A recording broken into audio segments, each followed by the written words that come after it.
Magandang hapon po.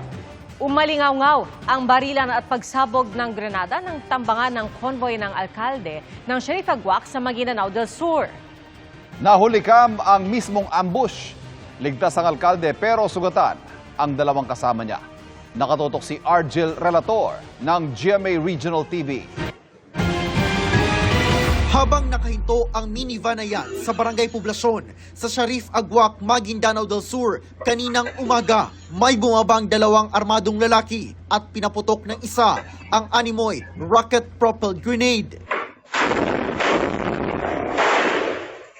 Pinuntirya pala nila ang convoy ni Sheriff Aguac Mayor Dato Ahmad Mitra Ampatuan Sr. Tinamaan ang sinasakyan niyang black SUV. Nakaabante pa ang SUV at nagkaputukan.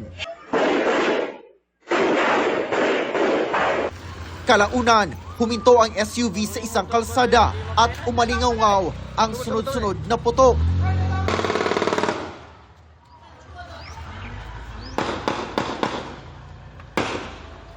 Inambos.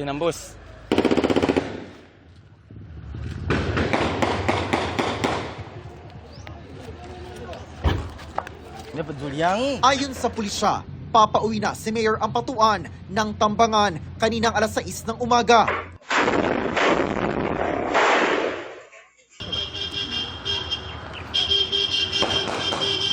Hindi nasaktan ang alkalde, pero tinamaan ng bala sa tiyan ang dalawang kasama niya sa convoy.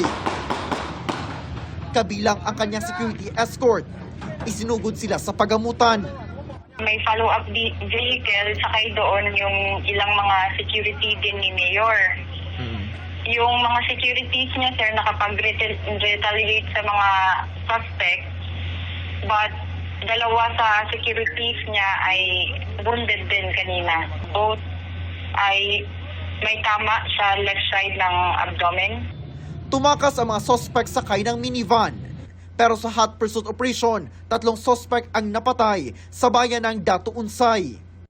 Iniimbestigahan pa ang motibo sa pananambang habang nakaalerto ang buong pwersa ng PNP BARM.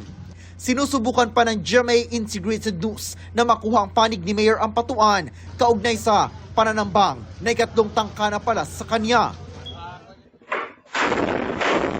Para sa GMA Regional TV at GMA Integrated News, Argel Relator.